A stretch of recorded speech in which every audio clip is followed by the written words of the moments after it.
Do you feel like your property taxes are too high? Did you know that you can appeal your property taxes, and if you're successful in your appeal, you can have them lowered? So I had a client recently ask me if they could appeal their property taxes because they felt that the value of their property had gone down recently with interest rates rising, and they were wondering if the property taxes they were paying were too high. And the answer is yes, you can appeal your property taxes, and there is a process you have to go through.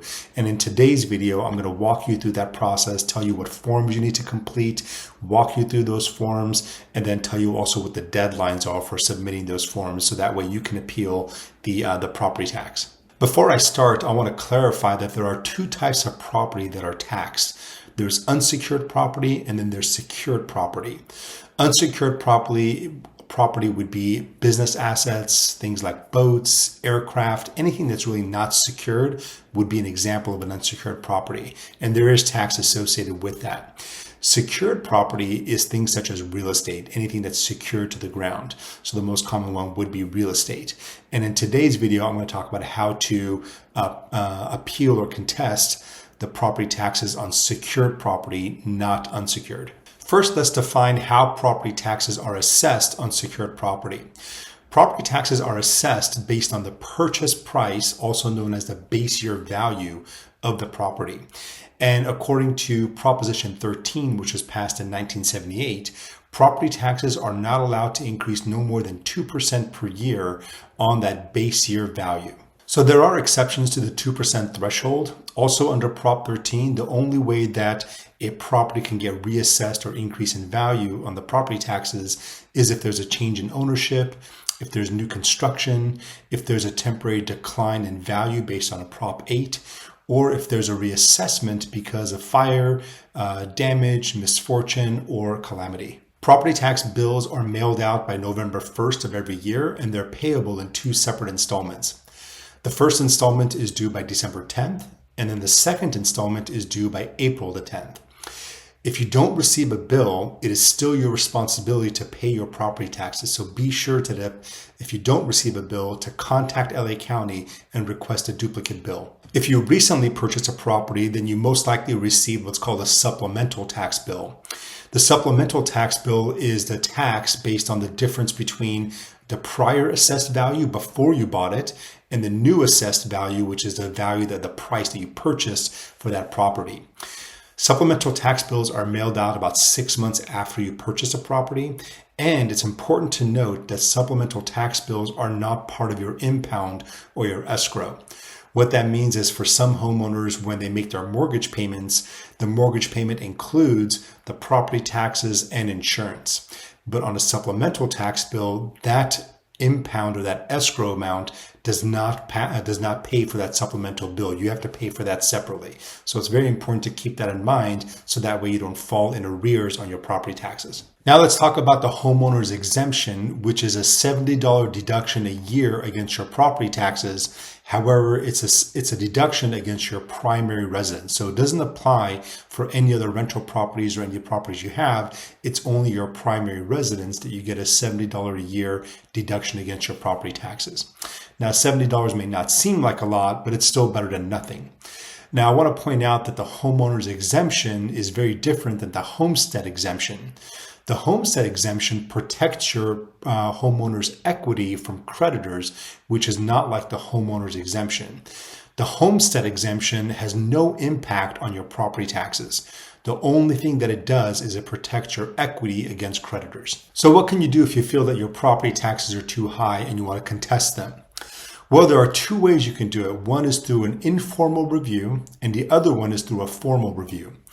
For an informal review, what you do is you submit a decline in value application with the assessor's office, the LA County Assessor's Office, and that form is called an RP87, which we'll go through in detail in a little bit.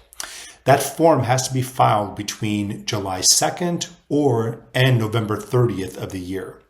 Now, keep in mind that the informal review, the decline in value, is a temporary decline. It's not a permanent solution, it's only a temporary decline. The other thing you can do is file what's called a formal review. The formal review is not through the LA County Assessor's Board, it's through the Assessor's Appeals Board, which is a completely independent entity from the LA County Assessor's Office.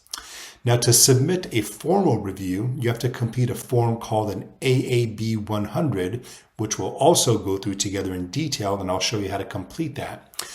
Now, according to the LA County Assessor's Office, it is highly recommended that if you're going to do the formal review with the AAB 100 form, you also simultaneously do it when you submit your decline in value informal review application.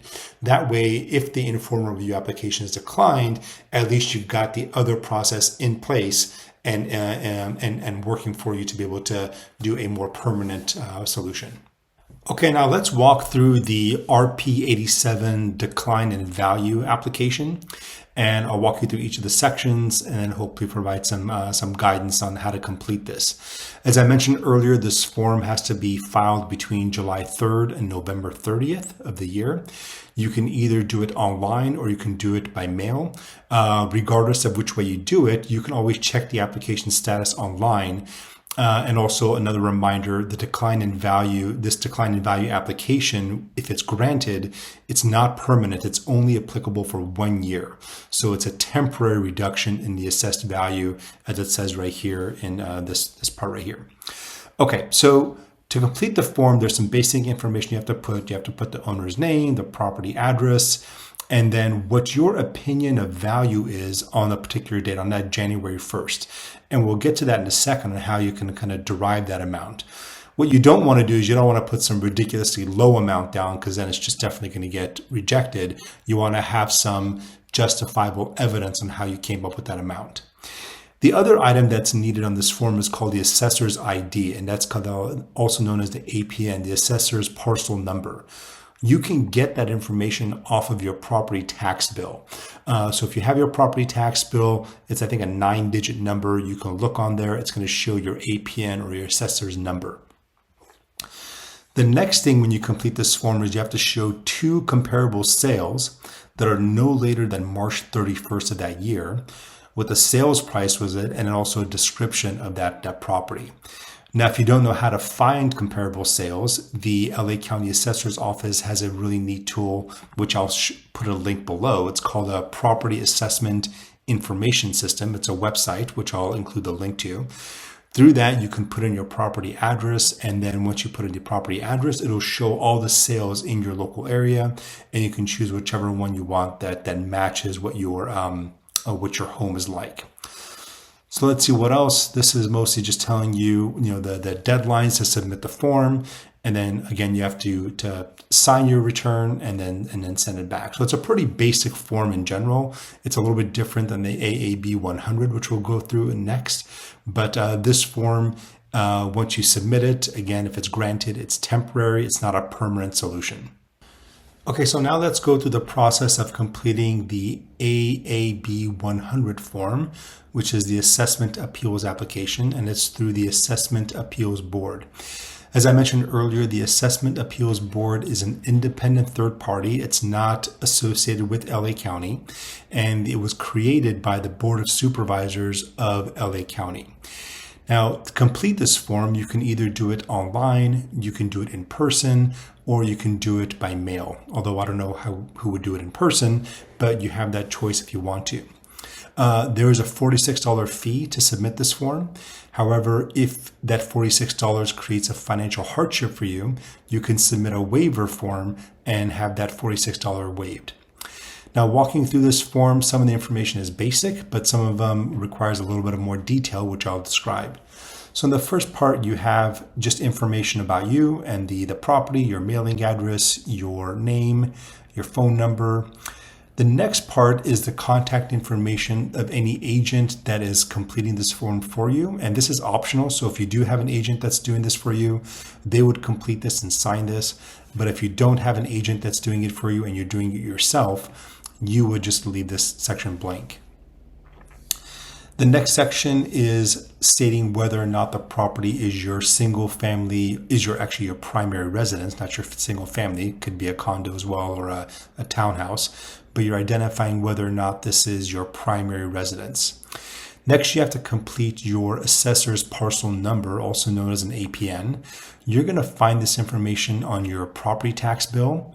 The assessment number and the tax bill number, I'm not sure where that is on the property tax bill. I looked for it, I couldn't find it on mine. But if you do have one, you would put that there. If you do complete this form online, it does ask for a PIN number, and that PIN number is located on your property tax bill. The next section is identifying what the property type is. So if you have a single family home, a multifamily, commercial, you would identify it here. And then you would put, just the most important part probably, is the value on your property taxes, what the assessed value is, and then what your opinion of the value is. And your opinion of the value has to be something that's justified. You have to do some research on it, but you don't have to submit that research with this application. When you are presented with justifying your value, that's when you have to have the justifying or the supporting documents, but you don't need to submit it with the application. And then the last column is the appeals board, whether or not they agreed or disagreed with you. The next section is the type of assessment that's being appealed. So it could either be a regular assessment, which is your regular property tax bill, or it could be a supplemental assessment, which, as I mentioned earlier, happens about 6 months after you purchase a property, and it's a new bill based on the new value of the property. The next section is the reason for filing an appeal. The most common reason is a decline in value. So if you feel that the property value has declined and now the tax base that you're paying is greater than what the actual value is worth, that's what you would put on here. Another option would be if there is no change in ownership, but the county thinks there is, you would put that on there. Or if you do have new construction, but the value of the new construction after it's been built is not what the county thinks it is, you would identify it here as well. The written findings of fact is basically a factual summary of the board's reason for why they either changed your assessed value, kept your assessed value the same, or increased your assessed value. So if there's any difference in the assessed value, this is a summary of the factual findings of those reasons why they decided on that. To get this written findings of fact, if you do decide on requesting it, it's a $492 fee. So just kind of keep that in mind. And it's only available if you're doing the assessment appeals board, which I'll describe earlier. It's not available if you're doing the assessment appeals officer. Okay. The next section is you're going to identify whether or not you want to claim a refund. I think it's pretty self-explanatory there. And the next section here, this is where it becomes a little more important. So you have two options when you're completing this form. You can either have an assessment appeals board hear your position, or you can have an assessment appeals officer hear your position. The assessment appeals board is a 3-member panel, and it's either done virtually or it could be done in downtown LA. And whether or not you do it virtually or in downtown LA in person, you have to present your evidence that shows what your supporting value is of your property. All right. And then again, it's a 3-member panel. If you decide to do the assessment appeals officer, it's a more expedited process and it's a less formal process than the actual board. And it's done by an impartial hearings officer. It's only one individual versus three people, a panel that's reviewing your assessment. The assessment appeals officer process is done online, so it's not in person. And you would still have to provide evidence, just as you would do on the appeals board with the assessment officer, on why you feel that your property value is not worth what the LA County thinks your property value is worth. One other item to note is that not all properties will qualify under the hearing officer program. So to qualify under the hearing officer program, the assessment appeals officer, is that it has to be a single family home, a condominium, a cooperative, a multifamily of 4 units or less, or any property less than $3 million. If it doesn't meet that criteria, then it has to go through the assessment appeals board, and you're not eligible for the assessment appeals officer or the officer hearing program. So keep that in mind as you're completing this form and the type of property that you have. The deadline to complete this form depends on what type of assessment you are contesting. If it's a regular assessment on real property, then the filing deadline is between July 2nd to November 30th of each year. If it's a supplemental assessment, the deadline is 60 days from the time that you receive your supplemental notice. If it's a roll change or adjustment or an escape assessment, then it's 60 days from the date of that notice. And if it's a misfortune calamity reassessment, then it's 6 months after the date of the notice as well. So once your application has been processed, you'll get notified either by regular mail or by email. And then according to the LA County website, it could take up to 2 years for the appeals board from the date of your application to hear and render a decision on your case. The appeals board can either increase, decrease, or have no change in your assessed value of your property. And unfortunately, once they make their decision is final. The appeals board will not rehear or reconsider any application that you submit related to your assessment. So unfortunately, you cannot appeal an appeal that's been denied.